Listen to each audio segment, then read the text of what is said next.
For the week of April 17th, this is MoJoWeekly. I'm John. Please let me water your plants. Please let me water your plants. I won't even bother you. I'll just water your plants. Please let me sleep in your bed. Please let me sleep in your bed. I'll just curl up into a ball in the corner of your bed. You won't even notice me. For the love of God, let the boy sleep in your bed! It's Josh. Wow. Happy birthday, Grandma Jean. Josh, before we get started in our news, I would like to announce a contest. Holy shit. Yeah. Announce away. We are giving away 2 t-shirts of your choice from our merch store. And this is courtesy of TeePublic. So we're not even paying for this. Not even paying for it. Yeah, TeePublic is giving away 2 t-shirts. So it's like a freebie. Here's what you need to do. Simple. You need to go, if you're not watching this on YouTube right now, you need to go to... First off, fuck you. If you're listening, right? I mean, no, but... But if you're listening to this on Apple Podcasts or Google Podcasts or wherever you listen to your podcasts, you need to go to our YouTube channel, which is youtube.com/MoJoMenace, and you need to find this video, this episode, the April 17th episode, and in the comments section, you need to tell Josh how handsome he is. That's all you need to do. That's all you need to do. And That's and it. you can say he's super handsome. You can say he's not handsome at all. It's varying degrees of handsomeness. All you have to do. Oh, good. All you have to do is comment on how handsome Josh is, and you will be entered into the contest. I will then select 2 people who can go to our merch store, which you can find at mojomenace.com, and you just click on the merch button. You can go to the merch store and pick out any t-shirt you want. Any t-shirt you want. That's it. All right. Damn. So the contest will run for a week, and it's not much of a contest because, I mean, Josh is handsome as fuck. And, you just got to go to the YouTube channel, find this video, comment on it, and you could win a t-shirt. So that's it. That's all I've got to say about the contest for now. Thanks to TeePublic. I mean, that's pretty cool. 2 t-shirts. I love it. That's pretty freaking cool, man. Yeah. All right. Next up, let's get to the news. All right. We don't have a lot of news. We got a few things. Let's talk about Eiyuden Chronicle. Now, we talked about this about a year ago. It's made by the creators of the Suikoden series, which we had a whole debate on. Is it Suikoden? Is it Suikoden? What is it? Suikoden? I always said Suikoden. Yep. Either way, it's created by it's made by the creators of that series, the OG ones, Suikoden 1 and 2, which are kind of seen as the pinnacle of the series. So they will be releasing. Is it pinnacle or pineapple? Or pinnacle. Might be pinnacle. Ooh, shit. Yeah. Eiyuden Chronicle Rising will launch on May 10th and will arrive on Game Pass the same day. If you don't have Game Pass, this action RPG will also be available for $15 on Switch and the PlayStations and the PC. I believe this is a spin-off to the actual real game that's coming. So this might be like kind of a prologue. So Rising was announced at E3 last year as a spin-off to Eiyuden Chronicle 100 Heroes, which comes out next year in 2023 and is the full-on Suikoden spiritual successor. It's a 2.5D town building and dungeon crawling RPG that sets up the story of the main game that is coming out in a year. So this seems like It might be kind of a taste of what's to come. Just a bit of a taste, if you will. Yeah. The official story synopsis states that what begins as a simple treasure hunt turns into a dark conspiracy that will shake the world and plant seeds that carry over into the main story of 100 Heroes. So the game will introduce a portion of the cast of characters in an original story with thrilling action, Josh, and engaging town upgrading elements. So that's exciting, right? That sounds amazing. It sounds thrilling. So if you've got a Game Pass and subscription and you're interested in the series, you can just play it for free, with your subscription. Fuck yeah. Next up, in Ghost of Tsushima news, Sony Pictures has named Takashi Dosher as the writer for the upcoming Ghost of Tsushima film. Holy shit. Are you excited about that? Oh, so excited, in fact, that he's got to wet his whistle prior to speaking. Whenever you see him take a drink like that, he's about to go into full-on, get up on top of his podium and say, Ghost of Tsushima, the film, and here's why I love it, and here's why I'm going to sell my firstborn to go see it. I'm of two minds about it. On one hand, I'm excited about it. I love a good samurai story, a good samurai flick. On the other hand, I'm like, that game was just movie enough for me. It's a huge story, Yeah. So... Is it going to go the route of Uncharted, which I've heard a lot of people are disappointed in? Yeah, I don't know. So the story will be a retelling of Jin Sakai's journey as seen in the original game, where the samurai warrior fights to free the island of Tsushima from a Mongol invasion. It's interesting because the game's based on samurai films, and now they're making a samurai film based on the game that was based on samurai films. Right. Yeah. It's eating its tail at this point. So, John Wick director Chad Stahelski will helm the project. So that's a good pedigree, right? And that's great. And the production will also have input from the game development studio Sucker Punch that created the game. So nice, neat. I'll totally watch it. I love the game. My favorite game of 2021. So I'm all about it. 2020. 2020. Gosh, it's already been 2 years. Crazy, right? And then finally, Josh, did you ever play the PS2 game GrimGrimoire? Oh, yes, I have. Yeah, I like that game. It's pretty cool. Yeah, it's a good one. Made by Vanillaware. Came out, 2007. Great, as with all Vanillaware games, just absolutely beautiful artwork. It's a real-time strategy game. Well, they're releasing a remake for the Switch and PS4. Yeah, that was a good one. That was I wouldn't say a budget title, but I remember it being really inexpensive when it came out. That's a solid year after the PS3 and the Wii are already out, and then a solid 2 years after the 360's out. So it was a really late generation PS2 game that was built specifically for the PS2. I remember that GrimGrimoire. It's a very strange name because it looks, it's like a tongue twister, almost looks like a death metal band, like the name GrimGrimoire. But I enjoyed it. It's a pretty damn good game. That's from the same team that did Phantom Brave. Yep. And a couple other games like that around that. I wouldn't say same time. Phantom Brave was pretty popular on the PS2, and that it wound up coming out for the Wii as well, which was awesome. Yeah. It was a great game for the Wii. But yeah, I liked it. That's a damn good game, dude. Yeah, this is how old the Mojo Menace family of podcasts are. I remember we reviewed this game back in Drunken Gamers Radio days, and we really enjoyed it. So anyway, the remaster is called GrimGrimoire OnceMore, and adds new graphics and systems, including a powerful great magic mechanic and skill trees. GrimGrimoire OnceMore's story remains similar to the original game. A young wizard relives the same 5 days after an evil wizard attacks her school and threatens disaster. So, way to go, Vanillaware. I mean, they had every right. And as far as Japanese RPGs and games that come out that aren't very popular, they're getting remastered or whatever in America, they had every right to call that game GrimGrimoire Super 1.2 Re-Afterbirth. They should have called that's what I was expecting you to say, but what is it? Just Once More? Once More. Fuck yeah. Way to go. Bravo to them. Just honestly. Nice wording. That's probably the most intellectual name I've heard of a sequel or a remake in ages. I mean, not kidding. The only way they could top it is just call it GrimGrimoire again.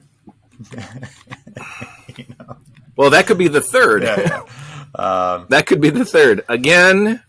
Yeah. ... question mark. All right, so that's it for our news. Time for the new releases. All right, let's see what we got here. We got 2 games, Josh. 2 games coming out this week. One of them's a remake, Star Wars: The Force Unleashed, coming out for the Switch. So there you go.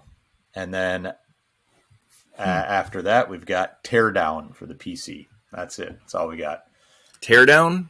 Yes, sir. Wait a second. You know what my favorite thing about Teardown on PC? That game, I really feel like it's going to Tear down. Josh froze. Josh is pretending he froze. Okay. All right. Whoa, I blacked out for a second there. What was that, teardown? Yeah. I'm excited for it. All right.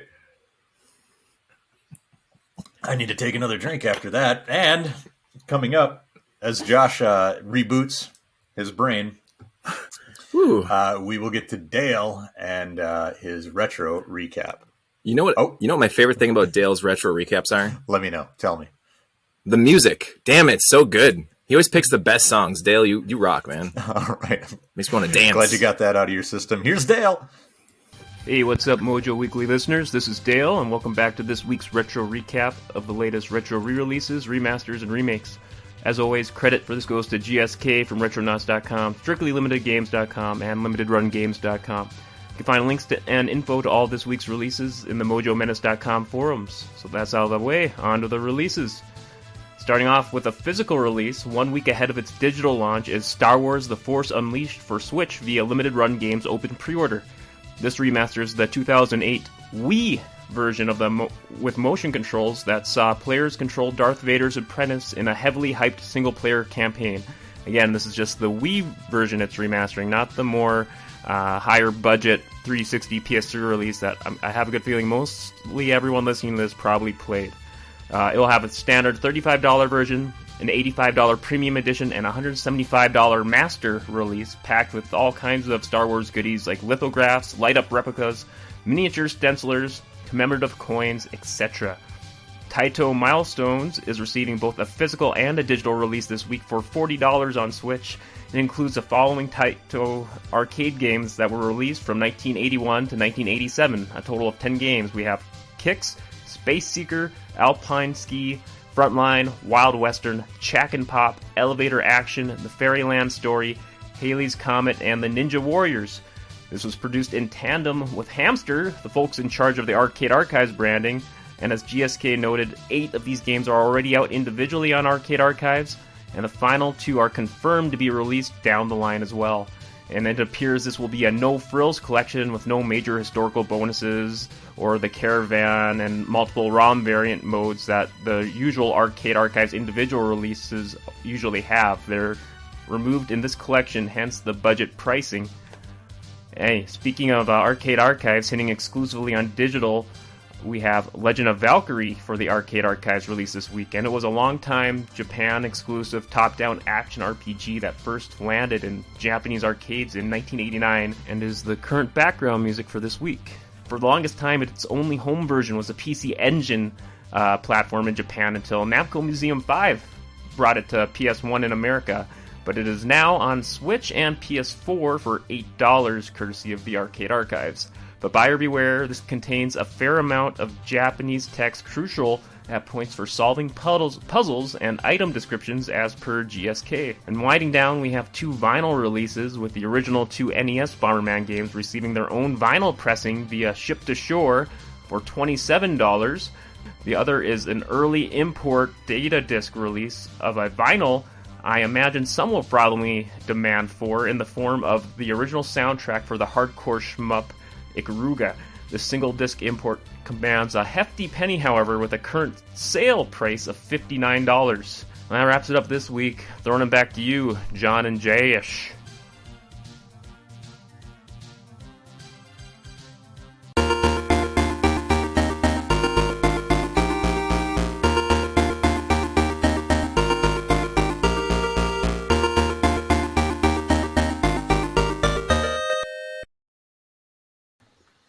Josh, I'm going to turn you back on here. Sorry, I got like 12 different things going on. It's all good. Anyway, all right. It is time for the game Spotlight, my friend. And this game is a sequel to a game where a few weeks ago, maybe a month or 2 ago, you were like, what is this? God of Protector? What? This is when you're giving me... God of Protectors. Yeah, this is when you're giving me endless amounts of shit for some of my 3DS DLC choices. Well, you came up with like 17 variations of Katamari Damacy, so I mean, come on. I mean, that's not true at all. But This game, God of Protectors, Cart of Darkness, is brand new. It's a sequel to a God of Protectors game from the 3DS, and I believe it was on the Xbox 360 as well. And it is crazy, hilarious, wonderful, and as we love all the nostalgia invoking games. The ones that just throw all sorts of references at you faster than you can probably keep track of them. You're going to miss a ton of them. But gameplay wise, it is kind of sort of a tower defense game, right? So, but let me go back to the style. It's got a very kind of 8-bit style. This could not have been pulled off on an NES, so I'm not going to say it's an 8-bit game, but it's definitely got that 8-bit feel to it with beautiful sprite work, like absolutely gorgeous sprite work. And then on the screen, just dozens and dozens and dozens of enemies coming at you all the time, and it gets chaotic and crazy. So the gameplay is just as kind of goofy as the actual humor in the game. So here's the situation. Goofy AF, would you say? Goofy AF, as the kids say. So it is kind of sort of an action tower defense-ish sort of game, right? So the premise is this: there's a princess and a castle, but this castle is like a moving tank, right? Castle is on treads and it moves along a track. Yep. A track. And it needs to get to the end of this track, and then the castle with the princess inside it, she uses it as a battering ram to ram the castle at the end, the enemy castle, right? So you have to help the princess and the castle get to the end of this track and do her business while you're fending off like hordes and hordes of enemies. You're picking up keys, and the keys will unlock a door to kind of get the castle past, because sometimes there's a door in front of the castle and you have to unlock it. You'll have to flip switches to make the tracks, change the tracks so the castle goes the correct way. Sometimes it feels a bit like a puzzle game while you're, kind of tower defending and beating the crap out of hordes and hordes of enemies. And then there are also a lot of hidden items and unlockables, tons of money that you'll find, and then you use that money to upgrade your stats, and you upgrade the castle, and you upgrade the princess and all that stuff. And then there are also cartridges that are hidden in every level, and the cartridges kind of provides certain sort of upgrades, right? But the cartridges are also given like wacky names that are kind of references to existing NES games, classic NES games. It's kind of like it's tongue in cheek, like, I don't know. Instead of it hints at games without mentioning their names. Yeah. So instead of like Super Mario Brothers, that's really smart. It'll say Ultra, Guido sisters or something, it'll say stuff like that. Oh, yeah. And every single one there are hundreds and hundreds of these cartridges, and every single one of them has like a description and kind of backstory to it. So the folks who wrote this game and then went on to localize this game, the folks who went on to localize this game definitely had their work cut out for them. So I want to talk about that. That's pretty cool. I want to talk about that just a little bit. The translation company and some of the folks who worked on this were 8-4, who, and I'm a little biased because they're my favorite gaming podcast. After this one, of course, 8-4 play. 8-4 play is like it is the gaming podcast that I never skip an episode of. So they live in Japan. They work in Japan. They own the company 8-4. It's a translation company, and it was created by old EGM guys. So Mark McDonald and John Riccardi are two of the people who started the company, I think. And that's really cool. Yeah, Mark McDonald moved on to Enhance, the people who make Tetris Effect and Rez, but John Riccardi is still there. But anyway, great job like an amazing job in translation, and also a great podcast if you don't listen to it. But anyway, never heard of it. Their podcast is Japan games and Japanese games. That's their little motto. But anyway, back to the game. Super fun. It is, I believe, $15 for the base game. And then on the Switch. And then there are there's a handful of DLC packs, right? And each of these DLC packs unlocks different scenarios as well as different quote unquote sound chips. So it changes the soundtrack so it sounds like maybe the Game Boy soundtrack or the Genesis soundtrack or the Famicom soundtrack. Very cool. Sound chip. So that's pretty neat. Like they put a lot of love into this. And so each of those DLC packs are $3, or you can buy the whole whole deluxe package, I think, for $25. Tons of gameplay here, tons of missions. Like I don't even know how many there are, just dozens and dozens of missions. So there's a lot of gameplay here, especially with the DLC. You get your money's worth.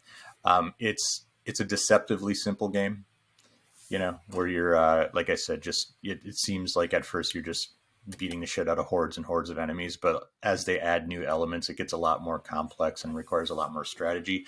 You have different protectors that you can select from. There's a whole cast. So there's like a fighter, a ninja, a mage, and all this stuff. And then between every level, there's always like great dialogue, hilarious dialogue. The writing is really funny. The music also really good. Hold on, looking at something here.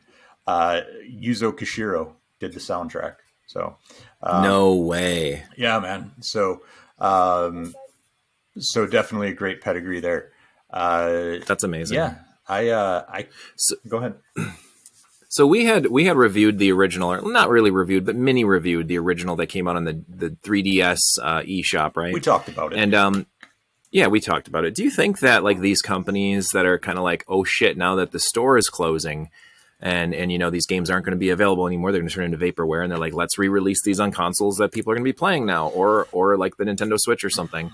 Do you think that by chance, just 2 months ago, maybe that they listened to our episode and they're like, fuck, we better get that out there? No. I think there's zero chance of that, because this game is a full-on sequel and it's been in development for like 2 years. All right. I think they might have whipped it together in the last couple of weeks. I'm just saying. Yeah, I would say I would hope that there's a good possibility that if this game is successful, they do re-release the 3DS original game on Switch. I think that'd be awesome. And I hope they're listening now and they do that. Hey guys, I have a great idea, $1 million idea for you. But yeah, it's perfect. I love the game, so definitely recommend you check it out. I get that the deluxe edition of like $25 might be a big spend for somebody who's just like not sure if they want to play the game. But I think $15 for the standard edition is more than fair. I paid for the deluxe version because I love the original so much, and I really dig the guys at 8.4, the folks at 8.4. So I just kind of wanted to support that as well. And so, like I said, I'm a little biased because I'm such big fans of those guys, but I will also say conversely, like they have worked on games that I have not been my cup of tea. Not because they're bad, it's just because they're not my style. So sure, the game is genuinely a good time. So I'm not just whoring out for a podcast that I really enjoy. Maybe a little. Okay. Oh, sure. All right, here we go. Last question. Oh, sure. All right, Josh, here it is. What is your favorite tower defense style game? Rampart. Wow. I love it. I haven't thought of that game in years. Fuck yeah. I remember that game at Lesson Jim's bowling alley. When they had a little arcade set up there. There was a Rampart arcade there for the longest time, and it was always empty. Like nobody was ever playing it. I think like me, I was probably, I don't know, maybe middle school at the time. I just looked at it. I was like, I don't even know what the fuck that is, and just walked over to play like Operation Wolf or something. Yep. Operation Wolf in the corner, bad dudes on the center area, and then it got replaced by Double Dragon 2, I think, or something like that. But yeah, I remember Rampart sitting there, and right next to it was Clax, and those two machines were just collecting dust all week, all the time. Nobody would ever play it. So when all the big kids were out playing all the cool games and shit, I'd be like, how about another round of Clax? Yeah, for sure. Yay! I like Clax. So for the folks at home, this arcade, it was very small, but it was U-shaped, right? And then at the end of the U, there was always like the big games that everybody wanted to play. So on the right was typically Operation Wolf. And then on the left, they always cycled out with like the next big game. So Teenage Mutant Ninja Turtles was there. I think Captain America and the Avengers and the Avengers might have been there. And the Avengers, yep. Like you said, Double Dragon was probably there. Yep. So yeah, The Simpsons was there for a while too. Yep. But down at the end of one. the U, like on the left side, were kind of the games that nobody really played much, and it was always Rampart that was there. WrestleMania was Rampart. down there. I remember that. Yeah. Okay. I was going to say. Do you know it wasn't WrestleMania? Well, you know what game that was? It was a wrestling game. It was Matt Mania, the one you guys were talking about the other day. Oh, it was nice. Because while you're playing Bad Dudes or all the popular games, and you'd hear in the background 1, 2, 3 every 30 seconds, because that's what for whatever reason the attract mode had a pinfall in every match, and it was like, oh, so loud. Love it. Beautiful game. But yeah, they had Matt Mania there. It just breaks my heart whenever I go in there now and it's just nothing but redemption bullshit. I get so sad. It is. I get so sad when I go there. But anyway, it is. So my favorite tower defense game of all time is the original Plants vs. Zombies. That was pretty fun. Yeah, I've played through that probably 100 times just from start to finish. Wow. On my phone. It used to be my shitter game for the longest time. That's hilarious. Played on this for hours. My butt would get sore. You know what I'm saying? That's amazing. Anyway, that's it. Wow. That's it for us. So a little show note about next week. I'm going to be on vacation for like a while, and it runs over our regular recording time. So Josh and I are going to record an episode early for next week and probably release it early because I'm not going to be home to like post it and do all that crap. So we're gonna pick a topic, and currently it looks like we're going to talk about game conventions because MGC is coming up, Midwest Gaming Classic. So next week might be a game convention focused podcast that will release early, and then the following week we will be doing a podcast, hopefully live from Midwest Gaming Classic, and we'll have Dale there, and hopefully we can get Klaus on the mic and see what else we can scrounge up, and we'll do it from the hotel room, and we'll all be naked. It'll be amazing. It'll be amazing. If you can find me, I'll even be on. Yes. Well, I'm hoping all four of us can be on. You, me, Klaus, and Dale. So that'd be perfect. Be a good time. All right. Do I need to bring anything like a mic or anything, or you got it? We'll just plop this thing in the middle of the room, turn it on room mode, and get nuts. The audio is not going to be great, but it's what we're going to deal with. All right. I like it. So in the meantime, you can find us at MoJoMenace.com. On the main page, you can find links to our forums, our Discord, and our merch store. Don't forget about the contest. So comment on this YouTube link, this YouTube show episode. Comment and tell Josh how handsome or not he is. And then you will be automatically entered into the contest. YouTube.com/MoJoMenace is where you can find that. Twitch.tv/MoJoMenace. Monday night, the 18th, I will be doing another Retro Mag review. I'm doing Game Pro issue 41. Super fun. I think I'm just going to keep doing it because I just like reading old game mags.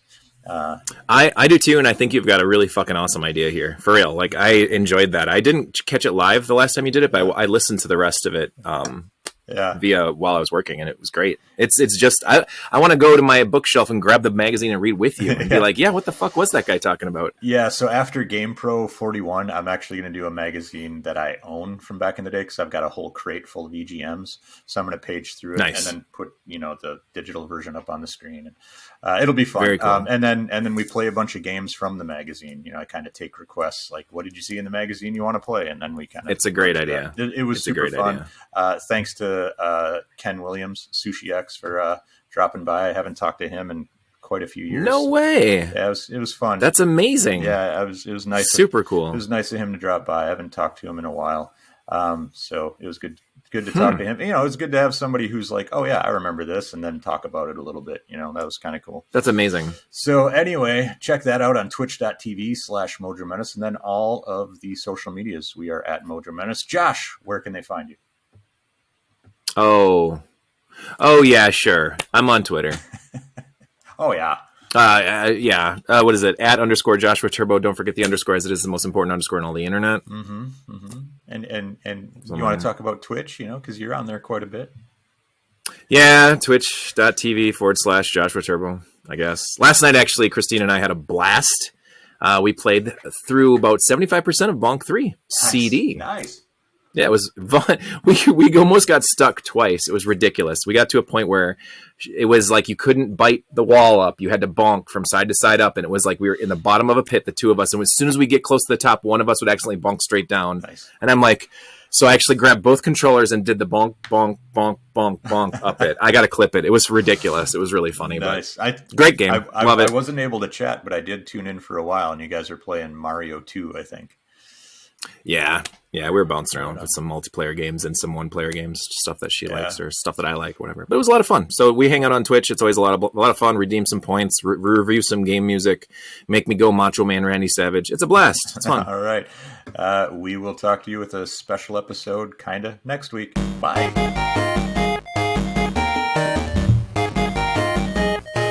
Eat the tacos, come eat them up.